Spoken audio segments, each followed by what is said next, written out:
So Karur சம்பவத்தில் வந்துட்டு CM sir அப்படின்னு வீடியோ போட்ட தலைவர் வந்துட்டு ஏன் இப்போ சென்சார் போர்டு விஷயத்தில் பிஎம் சார்னு வீடியோ போடலை? வேறஸ் கரூர் மேட்டர் இஸ் டோட்டலி டிஃப்ரெண்ட்ல. அது வேற எமோஷன்ஸ் இல்ல. இது என்னைக்கா இருந்தாலும் நடக்க போகுது. இன்னைக்கு சுப்ரீம் கோர்ட் சொன்ன மாதிரி தான். ஏன் ஒரு படத்துக்கு இவ்ளோ ரஷ் பண்றீங்க? பெட்டர் ஹைகோர்ட்லயே பார்த்துக்கோங்க. அண்ட் ஃபியூ சேஞ்சஸ் மட்டும் கரெக்ட் பண்ணி குடுத்துருக்காங்க. அத பாருங்க அப்படின்ட்டு அதுக்கப்புறம் பார்க்கலான்னு. அந்த மாரி இட்ஸ் ஃபிலிம். ஃபிலிமா பார்க்கணும்.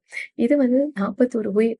இனி வரப்போறது கிடையாது. அந்த குடும்பம் எவ்ளோ தவிச்சிருந்திருக்கும். அந்த 41 உயிர்ல வந்து குழந்தைங்க எத்தன பேர்? குழந்தைங்க போயிருச்சு. இனி வரப்போறதில்ல. அது எவ்ளோ பிஞ்சிங்கா இருந்திருக்கும் விஜய்க்கு. எவ்ளோ க்ளோஸ் டூ ஹார்ட். எவ்ளோ அந்த எமோஷன்ஸ் இஸ் டோட்டலி டிஃப்ரெண்ட்ல. அதுக்கு எப்படி ரியாக்ட் ஆகணுமோ, அதுக்கு ரியாக்ட் ஆனாரு. வை சிஎம் சார்ன்னு கொஸ்டின் கேட்டாரு. இதுக்கு ஏன் வந்து வை பிஎம் சார்ன்னு போஸ்ட் பண்ணணும்? எதுக்கு வந்து இங்க வந்து பிஎம்ம பார்த்து பயமோ அதெல்லாம் எதுவும் கிடையாது. எது எது எந்தெந்த விஷயத்துக்கு எப்படி எப்படி ரியாக்ட் ஆகணுமோ, அந்தந்த விஷயத்துக்கு அவர் கரெக்ட்டா தான் ரியாக்ட் ஆயிட்டு இருக்காரு.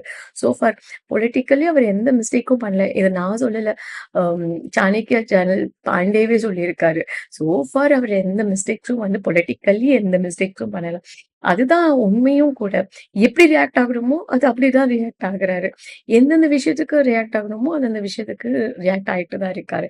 இது வந்து அ அ கரூர் வந்து இனி அந்த உயிர் வராது. அது எவ்ளோ எமோஷன்ஸ், எவ்ளோ பெயின் அது. அ விஜய்க்கும் சரி, நம்மளுக்கும் சரி, அது ரொம்ப பெரிய இழப்புகள அதுக்கு தான் அவரு ரியாக்ட் ஆயிருக்காரு. கரெக்ட்டா தான் ரியாக்ட் ஆனாரு. வை சிஎம் சார்ன்னு கேட்டாரு.